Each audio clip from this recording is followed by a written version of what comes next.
एक ऐसा अंतर्राष्ट्रीय ख्याति प्राप्त मानव जो गुरु प्रेरणा से पिछले 20 वर्षों से वानप्रस्थ जीवन जीते हुए 24 घंटे मानवता की सेवा में संलग्न है। एक ऐसा मानव जो अभी राष्ट्रीय, अंतर्राष्ट्रीय टीवी चैनलों पर 7,500 एपिसोड के माध्यम से सनातन सत्य, आत्मविज्ञान एवं पुनरुत्थान, व्यवहार एवं निश्चय जगत के जीवनोपयोगी विषयों पर हृदय स्पर्शी प्रवचन कर चुका है। उस मानव का नाम है महात्मा उपासक प्रोफेसर डॉक्टर सोहन राज तातेड़। प्रोफेसर तातेड़ द्वारा योग, दर्शन, शिक्षा विषयों पर रचित पीएचडी स्तर के 250 शोध ग्रंथ भारत के 100 प्रतिष्ठित विश्वविद्यालयों में शोधार्थी पढ़ रहे हैं तथा वे सभी शोध ग्रंथ वहां की सेंट्रल लाइब्रेरियों में उपलब्ध हैं। महात्मा सोहन राज ने अभी तक हजारों स्कूलों, कॉलेजों, विश्वविद्यालयों एवं संस्थाओं में सेमिनार, वर्कशॉप, कैंप लगाकर लाखों विद्यार्थियों को योग, दर्शन, शिक्षा का प्रशिक्षण देकर उन्हें सुसंस्कारित किया। डॉक्टर तातेड़ ने भारतीय संस्कृति उत्थान के 4,000 से अधिक समसामयिक विषयों पर आर्टिकल लिखकर ऑनलाइन जर्नल, पत्रिकाओं, वेबसाइट्स पर प्रकाशित किया, जिसका उपयोग लाखों पाठक कर रहे हैं। उपासक तातेड़ के 5,000 से अधिक आज का सुविचार, आज का शुभ संदेश, आज का मंगल भावना योग आदि चिंतन websites, Twitter, blogger, Facebook, YouTube माध्यमों से लाखों लोग अपना जीवन निर्माण कर रहे हैं। मानवता के मसीहा ऐसे महामानव महात्मा सोहन राज तातेड़ के प्रोफाइल को अभी तक विश्व के 20 लाख दर्शक यूट्यूब पर, 12 लाख गूगल पर एवं लाखों दर्शक फेसबुक, ब्लॉगर, ट्विटर और इंस्टाग्राम पर देख चुके हैं। सुनिए, देखिए, समझिए सनातन सत्य। जैसी दृष्टि वैसी सृष्टि, दृष्टि विज्ञान, कुदरत, कुदरती रचना एवं कुदरत के कानून से शाश्वत सुख की प्राप्ति। जोधपुर के परम पूज्य महात्मा उपासक प्रोफेसर डॉक्टर सोहन राज तातेड़ के निर्देशन में सनातन सत्य, जैसी दृष्टि वैसी सृष्टि, दृष्टि विज्ञान।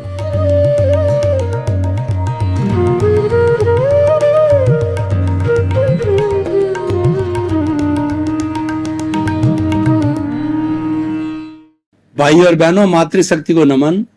स्टूडियो में आपका हार्दिक स्वागत, अभिनंदन है, सत्कार है। आत्मविज्ञान, साइंस ऑफ द सोल कार्यक्रम के अंतर्गत हम आपको सही दृष्टि, सही सोच, राइट विजन, राइट थिंकिंग के तहत आपकी जो नकारात्मक सोच है उसको सकारात्मक में बदलते हैं, आपको एक अच्छा इंसान बनाते हैं।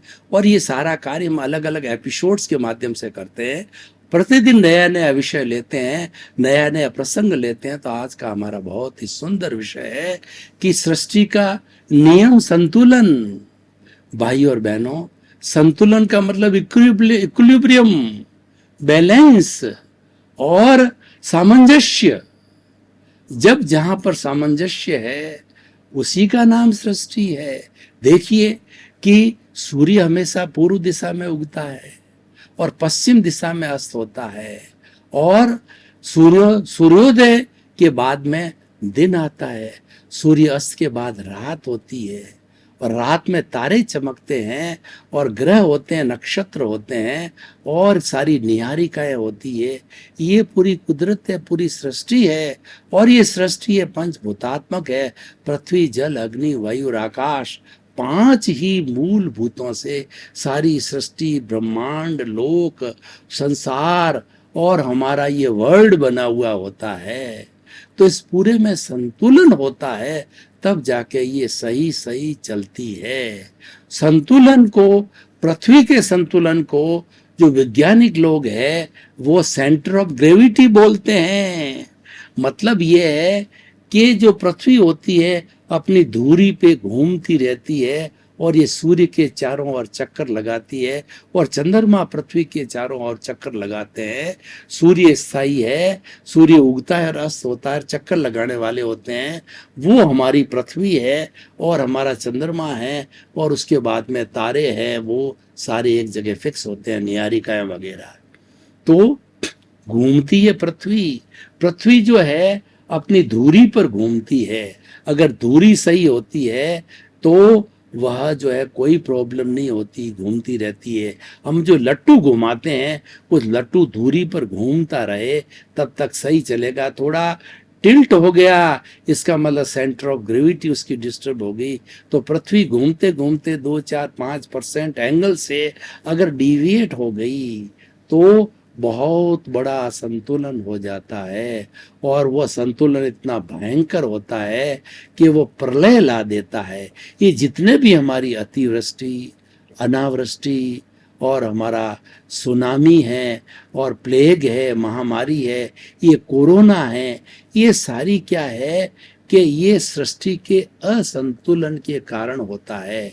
आज मनुष्य जो कि अपने आप को इस सृष्टि का भक्त नहीं मान करके सृष्टि को अपने आप को पुत्रवत नहीं मानता है और कहता है कि सारी दुनिया मेरी जेब में है, मैं तो दुनिया का विजेता हूं, तो इसने क्या किया? पृथ्वी, जल, अग्नि, वायु और आकाश है, इसका जबरदस्त दोहन किया, इसको असंतुलित किया। दोहन कैसे किया कि आज इंसान ने पृथ्वी माँ की गर्भ को चीर चीर करके और हजारों जो है वो मीटर नीचे से पेट्रोलियम निकाला और भी कई प्रोडक्ट निकाले, और माइंस के खोद करके मिनरल्स निकाले, हीरे, पन्ने, माणक, मोती, मकराना वगैरह है, सब माँ की गर्भ से निकाले, क्योंकि ये सारी सामग्री माँ की गर्भ में होती है। और जल का उसने दोहन किया, और जिसको 1 बाल्टी पानी चाहिए 10 बाल्टी पानी गिरा था, उसको पोल्यूट किया। उसके अंदर कलर केमिकल्स जो है हमारी फैक्ट्रियों से बाहर आते हैं, कपड़े की रंगाई का, छपाई का, लेदर का वगैरह, जो हमारी गंगा मैली हुई है, ये अशुद्धियाँ छोड़ने से, मनुष्य की अशुद्धियाँ, फैक्ट्रियों की अशुद्धियाँ छोड़ करके गंगा मैली होगी। यानी ये वाटर पोल्यूशन हुआ, अर्थ पोल्यूशन, वाटर पोल्यूशन, और तीसरा एयर पोल्यूशन। फैक्ट्रियों, हमारी एयर के अंदर प्राण वायु जो है वो मुख्य तत्व है, ऑक्सीजन, उसके साथ साथ में नाइट्रोजन, हीलियम, हाइड्रोजन वगैरह बहुत सी गैसें मिली रहती है। लेकिन हमारे सबसे ज़्यादा प्राण तत्व हर जीवित प्राणी को चाहिए, वो ज़्यादा होनी चाहिए। लेकिन कार्बन डाइऑक्साइड की वो डेंसिटी, कार्बन डाइऑक्साइड की संख्या वो ज़्यादा जब छोड़ी जाती फैक्ट्रियों से, धुआं है, या हम सांस छोड़ते हैं, या हमारा व्हीकल्स का धुआं छोड़ते हैं, एयर पॉल्यूट हुआ, पृथ्वी, जल, अग्नि को पोल्यूट किया गया। हमने छोड़ छोड़ के धुआं करके अग्नि को अशुद्ध किया, आकाश को अशुद्ध किया। वो सारा धुआं, वो सारी कार्बन डाइऑक्साइड, सारी अशुद्धियां हैं हमारे आकाश में चली गई। 5 मूल तत्व आज पॉल्यूटेड हो गए। ये असामंजस्य हुआ, ये असंतुलन हुआ, इसी कारण बीमारी बढ़ी, कोरोना आया। अगर ये संतुलित नहीं रहता तो ये इतना संक्रामक रोग नहीं फैलता। ये बात अलग है कि चीन ने जो है वो वुहान के अंदर इस चीज़ को वहाँ से चमगादड़ों से लिया और फिर इस पर रोक नहीं लगाई, पूरे विश्व में जानबूझ करके फैलाया, और विश्व उसकी त्रासदी भुगत रहा है, वो विषय अलग है। लेकिन ये कुल मिला करके ये सृष्टि के असंतुलन से हुआ। सृष्टि का असंतुलन नहीं होती है तो नदियाँ अपने डायरेक्शन से बहती है, ऋतुएं, सर्दी, गर्मी, बरसात, जितने भी क्षेत्र की ऋतुएं समय से आती है और उसके अंदर जाती है, और पेड़ पौधे हैं वो समय से बड़े होते हैं, समय से फल देते हैं, फ्रूट देते हैं, सब्जियां आती है, और 84 लाख जीव योनियों का भरण पोषण होता है। देखिए, इतनी बड़ी एक बात मैं आपको बताना चाहता हूं कि हमारी भारतीय संस्कृति में जीवित प्राणी, लिविंग एनिमल्स, एनिमेट्स, वो 84 लाख जीवा योनि उत्पत्ति स्थान है। इसको बहुत हृदयंगम और आत्मसात करना चाहिए, क्योंकि ये सृष्टि के संतुलन से जुड़ा हुआ है। वो कौन कौन से हैं? वो है हमारा, जैसे मूल तो हमारी 4 गति है, नरक गति, तिर्यंज गति, मनुष्य गति, देव गति और 5वीं मुक्ति की अवस्था, मोक्ष। इसी में ही जीवित प्राणी रहते हैं और इसके अंदर अपने अपने कर्मों के अनुरूप जो है घूमते रहते हैं। लेकिन वो 84 लाख जीवा योनियों की कैटेगरी कौन सी है? 7 लाख पृथ्वी का है, 7 लाख अप का है, 7 लाख तेजस का है, 7 लाख वायु का है, 10 लाख प्रत्येक वनस्पति का है, 14 लाख साधारण वनस्पति का है, 2 लाख बेइंद्रिय, 2 लाख तेन्द्रिय, 2 लाख चतुरिंद्रिय, 4 लाख नारकी, 4 लाख देवता, 4 लाख तिरंज पंचेंद्रिय, 14 लाख मनुष्य की जाति, 4 गति, 84 लाख जीवा योनि के प्राणी इस कुदरत मां से जन्म लेते हैं। देखिए, मैं आपको एग्जाम्पल देना चाहता हूं, हम कैसे जन्मे। कि पिता का जो है शुक्राणु और माँ का अंडज जब इंटरकोर्स होता है शरीर की आवश्यकता के अनुसार, तो ये दोनों जीवित आत्मा होती है, एक स्पर्म और एक एग। तो ये दोनों मिलकर के, मादा और नर मिलकर के दोनों फ्यूजन करते हैं। फ्यूजन करके दोनों आत्माएं समाप्त हो जाती है और एक नई एम्ब्रियो को जन्म देती है। ये नई आत्मा होती है, उसके कर्म अलग होते हैं। ये दोनों के मिश्रण से उसका शरीर भौतिक बनता है, लेकिन कर्म उसके अपने अपने होते हैं। वो एम्ब्रियो धीरे धीरे 9 महीने बड़े होकर के और माता से पोषण प्राप्त करके, और वह एम्ब्रियो जो है वो 9 महीने बाद जन्म लेता है। तो इस तरीके से अलग अलग तरह के जन्म होते हैं। समूर्छन जन्म होता है। हमारी ये जो जितने भी पेड़ पौधे हैं और वो सारा है, समूर्छन जन्म लेता है। समूर्छन का होता है कि हमारे इस वायुमंडल की आर्द्रता, टेम्परेचर, ह्यूमिडिटी, उसके अनुसार जो है ये ऑटोमेटिकली जो है समूर्छम रूप से जन्म लेते हैं। कोई माँ के गर्भ की जरूरत नहीं होती है। टिड्डी दल होता है, पृथ्वी को फाड़ करके ऊपर आता है। जब बरसात होती है तो आप देखते हो हजारों तरह के नए नए पतंगे और नए नए कलर के जीव जंतु देखने को मिलते हैं। ये सारा समूर्छन जन्म है। एक इंद्रिय तो हमारे जो है वो पृथ्वी का है, अप का है, तेजस का, वायु का है, वनस्पति का है, और त्रश काय के अंदर 2 इंद्रिय, त्रिंद्रिय, चतुरेंद्रिय और पंचेंद्रिय हम मनुष्य आते हैं और पशु पक्षी आते हैं। ये सारा हमारा संसार का जगत है। इसमें संतुलन रहना चाहिए। और असंतुलन क्या हो गया कि हमारी जितनी दूसरी एनिमल्स है, उस एनिमल्स को व्यक्ति हजम कर गया, खा गया। सृष्टि माँ क्या कहती है? मैंने तेरे को जन्म दिया है, जिसने चोंच दी वो चुग्गा देगा। तो मैं तेरा भरण पोषण करूंगी, पर वो भरण पोषण के लिए मनुष्य को लीजिए, शाकाहार उसका भरण पोषण है। पर उसने असामंजस्य किया, उसने माँ की अवहेलना की, माँ के नियमों का पालन नहीं किया। और उसने जितने भी जो है, चाइना में देखिए कि बताया जाता है कि हजारों तरह के, ऐसा कोई जानवर नहीं है जो कि जीवित रूप के अंदर वो मंडी में नहीं लाया जाता है और लोग उसको खा देते हैं। उसको सांप तक को खा जाते हैं, शेर तक को खा जाते हैं। तो कितना ये वाइल्ड एनिमल का जो है असामंजस्य पैदा किया है। उसी से ही कोरोना आया है। ये वो जो है वो वाइल्ड एनिमल से, चमगादड़ों से होता होता मनुष्य के अंदर जो है डाला गया। एक्चुअली इसके पीछे बदनीयती थी और ये संक्रामक होता गया पूरे विश्व के अंदर। तो भाइयों और बहनों, हम बात कर रहे थे सृष्टि के असंतुलन की। अगर आप देखिए कोरोना के 2-3 लॉकडाउन के पीरियड के अंदर हमने देखा कि जालंधर से जो है हमारा हिमालय साफ नजर आ रहा था और हमारे जितने सरोवर थे, नदी थे, नाले थे, एकदम शुद्ध नजर आ रहे थे। आकाश शुद्ध नजर आ रहा था। क्यों? कि उसको पॉल्यूट करने वाला इंसान घर में बैठा था और उसने, पृथ्वी ने ये झटका दिया, हमारी सृष्टि मां ने, हमारी कुदरत मां ने, कि तू घर में उसको पैक किया, घर में उसको बंद किया, क्योंकि उसको सृष्टि को संतुलित करना था, सृष्टि को शुद्ध करना था, अनपॉल्यूटेड करना था। इसलिए मनुष्य को भीतर कैद किया, क्योंकि एक ऐसा विचित्र प्राणी के बाहर आएगा तो इसको पॉल्यूट करेगा, तो यह संतुलन पैदा हो जाता है। तो इसलिए सृष्टि का जो है वो सृष्टि का नियम क्या है, संतुलन का, इसको हम दो रूप के अंदर लागू करते हैं। सृष्टि की हमने बहुत बड़ी बात की है, और जे ब्रह्मांडे थे, जे पिंडे थे ब्रह्मांडे, यानी ये जो मनुष्य का जो पिंड है, मनुष्य का शरीर है, ये पूरे ब्रह्मांड का प्रतिनिधित्व करता है। तो ब्रह्मांड की तो हमने बात की है, अब हम पिंड की बात करते हैं। ये पिंड पंचभूतात्मक है, पृथ्वी जल अग्नि वायु और आकाश से बना हुआ है, और उससे ही पोषित होता है, और उसी के अंदर ही विलीन होता है जब मर जाता है, और पूरे जीवन भर 5 इन भूतों से पोषण करता रहता है। तो भाइयों और बहनों, हम जो है इसके संतुलन की बात करें कि इसका संतुलन क्या है, इसके संतुलन के सूत्र है परस्पर क्रो जीवानाम।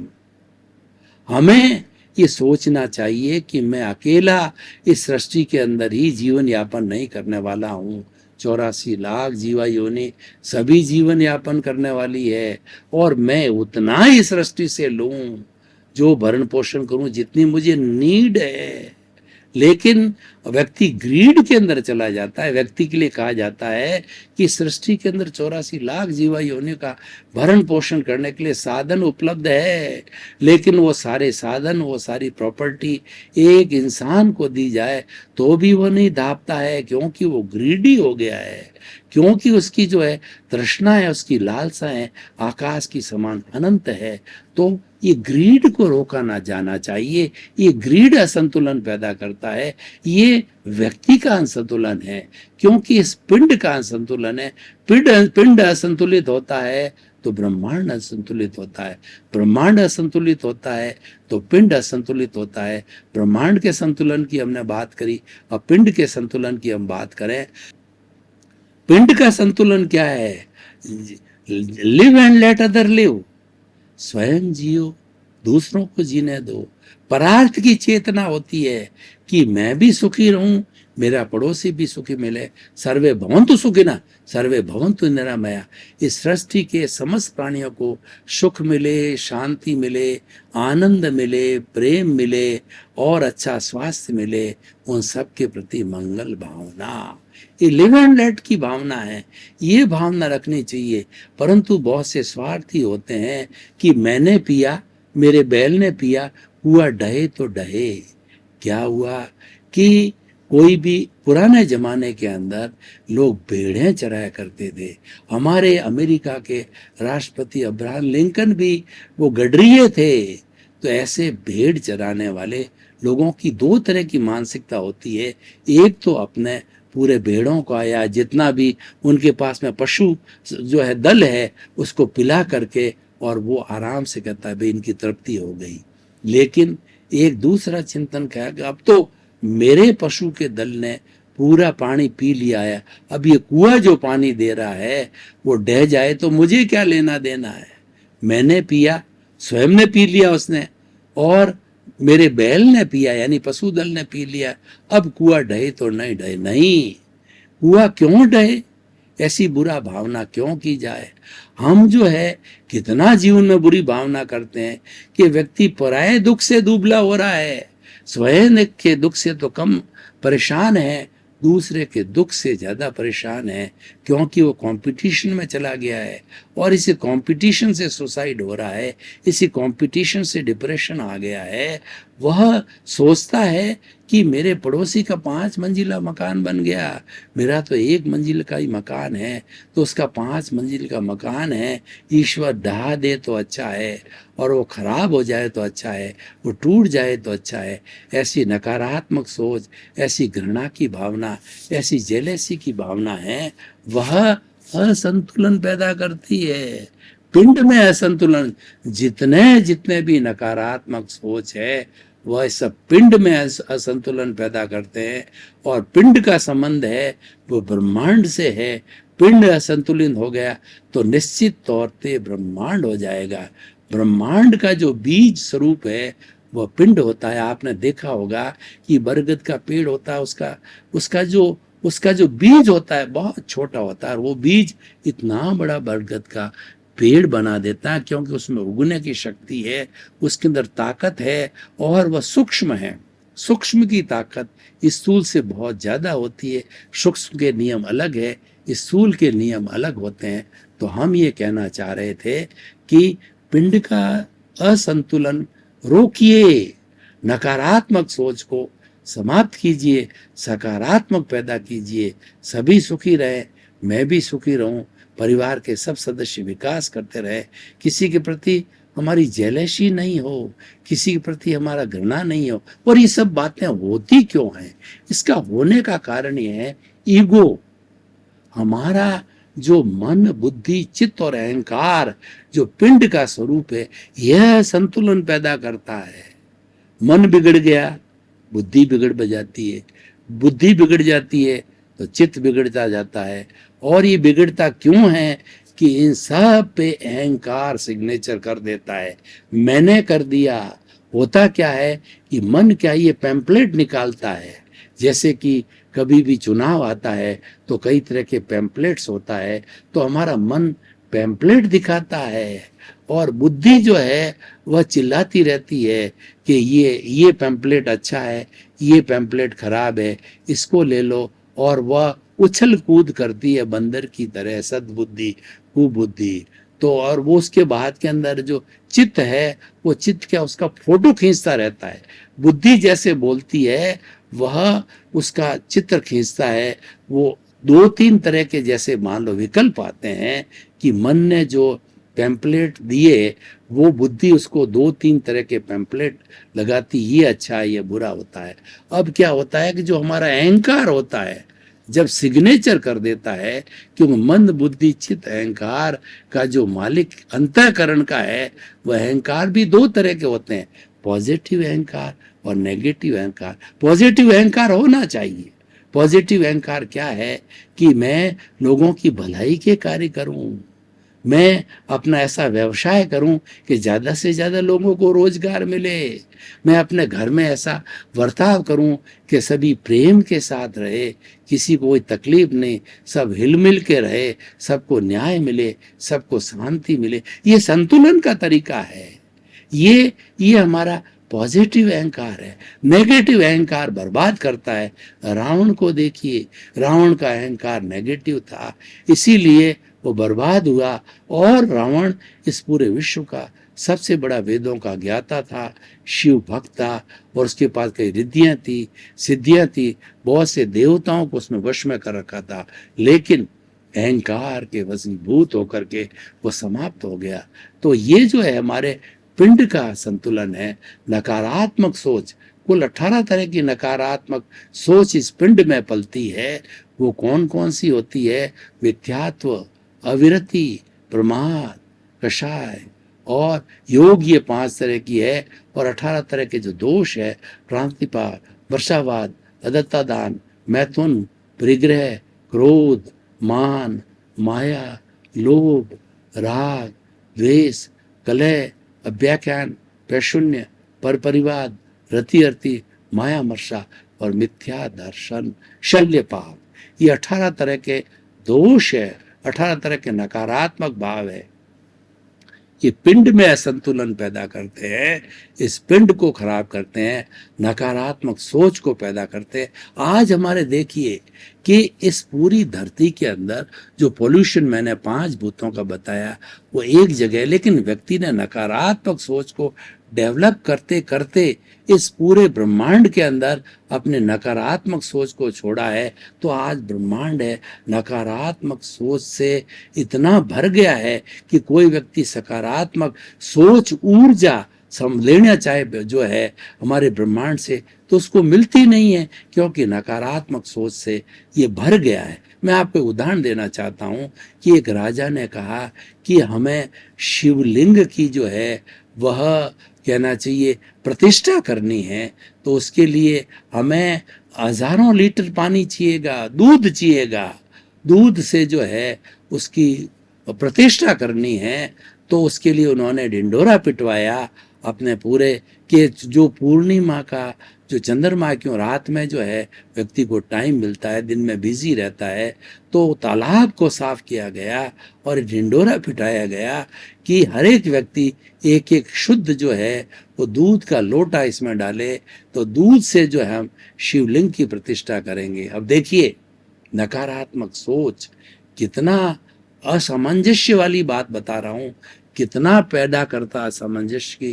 पहला बड़ा धनाढ्य व्यक्ति था जो फर्स्ट पोजीशन वाला था, वह गया और उसने मन में नकारात्मक सोच को लाया कि मैं तो अकेला व्यक्ति हूं, अगर पानी की जगह, अगर दूध की जगह मैं पानी इस तालाब में डाल दूं तो क्या फर्क पड़ेगा, क्योंकि मेरे पीछे आने वाले तो हजारों लोग हैं, वो इसमें दूध डालेंगे। उस नकारात्मक सोच का प्रभाव है, दूसरे पे पड़ा, तीसरे पड़ा, चौथे पड़ा, और सभी ने जो ये नकारात्मक सोच करके और उस तालाब को दूध की जगह पानी से भर दिया। राजा ने सुबह निरीक्षण किया गया, अब उसका दूध का उपयोग करके और हम शिव जी की प्रतिष्ठा करें लिंग के, तो मालूम पड़ा कि वो तो पानी से भरा हुआ है। ये एक रूपक है, एक उदाहरण है कि हमारी नकारात्मक सोच का कितना प्रभाव पड़ता है, सकारात्मक सोच का कितना प्रभाव पड़ता है। इसलिए हमें सोच हमेशा दूसरों की भलाई की रखनी चाहिए। भाई और बहनों, आपका बहुत बहुत धन्यवाद। आप हमारा आत्मविज्ञान कार्यक्रम बराबर देखते रहिए। आत्मविज्ञान कार्यक्रम में सफलता के सूत्र है, जीवन निर्माण के सूत्र है, लाइफ स्टाइल के सूत्र है, जीवन अच्छा कैसे बने, सारे सूत्र अलग अलग एपिसोड्स के माध्यम से बनाए जाते हैं। कुल मिलाकर के हमारा एक ही सिद्धांत है कि नकारात्मक सोच की जगह सकारात्मक सोच का बीजारोपण हो और सकारात्मक सोच वो जगह ले। इसी क्रम में आपके प्रति मंगल भावना।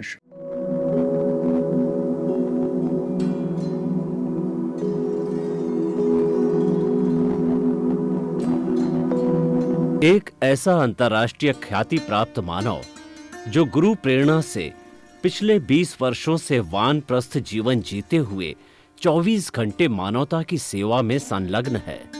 एक ऐसा मानव जो अभी राष्ट्रीय, अंतर्राष्ट्रीय टीवी चैनलों पर 7,500 एपिसोड के माध्यम से सनातन सत्य, आत्मविज्ञान एवं पुनरुत्थान व्यवहार एवं निश्चय जगत के जीवनोपयोगी विषयों पर हृदय स्पर्शी प्रवचन कर चुका है।